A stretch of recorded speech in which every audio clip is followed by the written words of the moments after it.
The Performance Accessories Laminate 5-in-1 Multifunctional Tool is the ideal solution for finishing your laminate wood floating floor because it provides transitions to all types of flooring.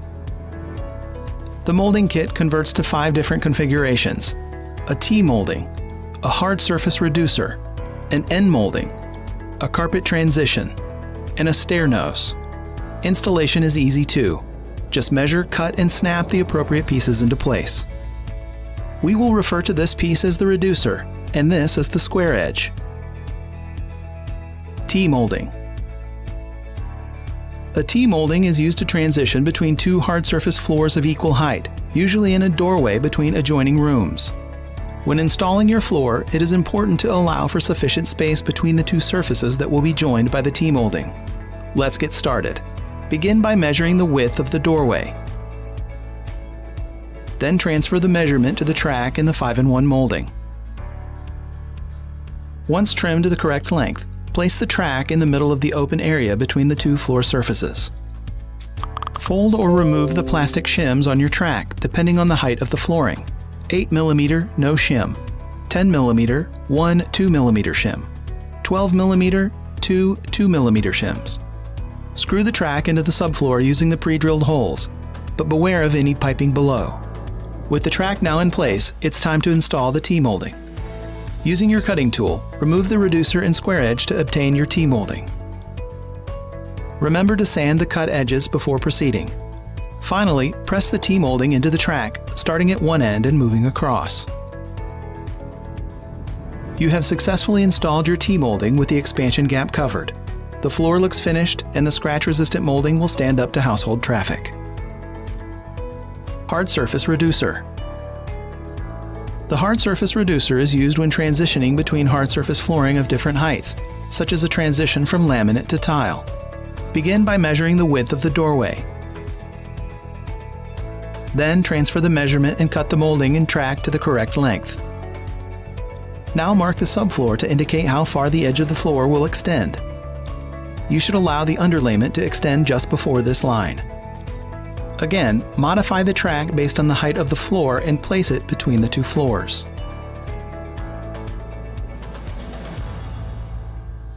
Screw the track into the subfloor using the pre-drilled holes. Using your cutting tool, remove the square edge to create the reducer molding. Finally, press the reducer into place from one side of the track to the other.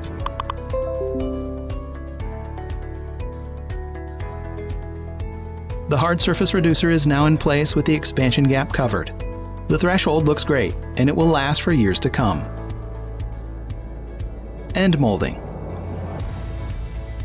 For architectural features such as a fireplace, sliding glass door, or other vertical edges, an end molding is needed. For this installation, leave a 1 3/8 inch space between the laminate flooring and the vertical edge when installing the flooring. Start by measuring the transition and cutting the molding and track to the correct length. Like the other functions, screw the track into the subfloor using the pre-drilled holes. Be sure there is a sufficient expansion gap, about 1/2 inch, between the floor and the track in which the molding will be fixed. Use the cutting tool and remove the reducer to create an end molding.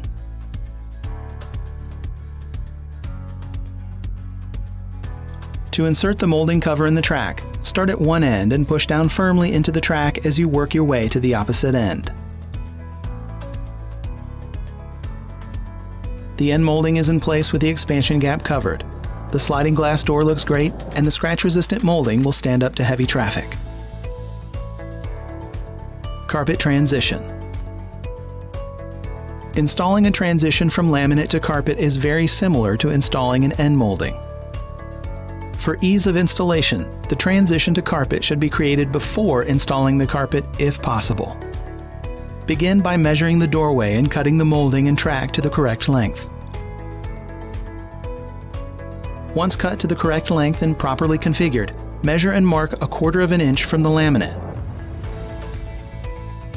Then fit the track on top of the subfloor at that mark. Screw the track into the subfloor using the pre-drilled holes.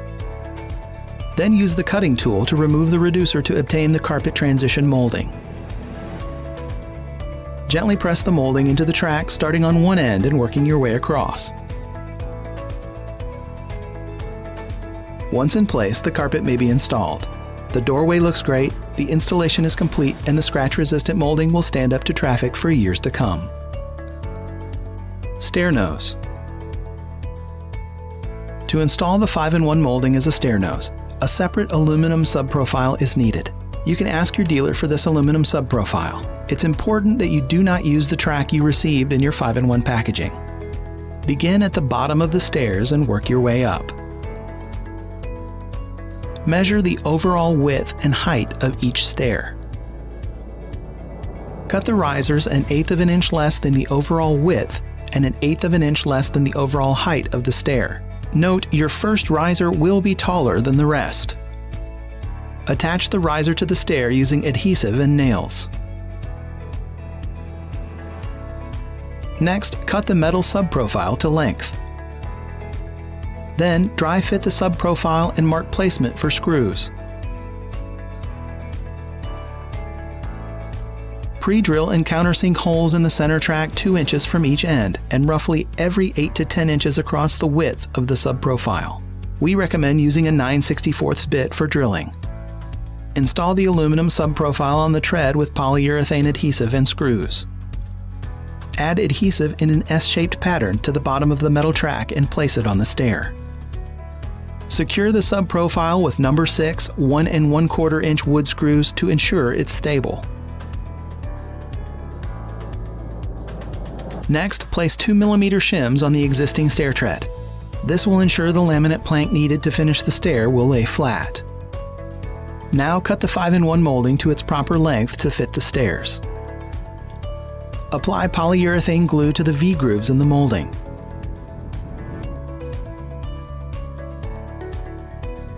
Then add clear silicone to the square tongue channel in the molding. Now press the 5-in-1 into place using the heel of your hand.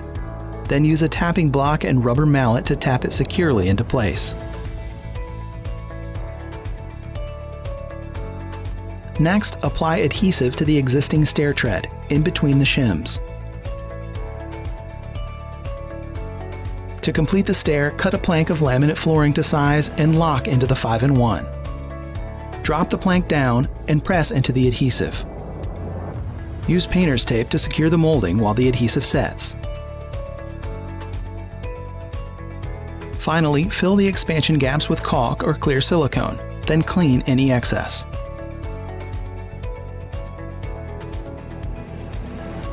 Avoid walking on the stairs for 24 to 48 hours until the adhesive has fully set. You have successfully installed your stair nose using the Performance Accessories 5-in-1 molding, and your stairs look great.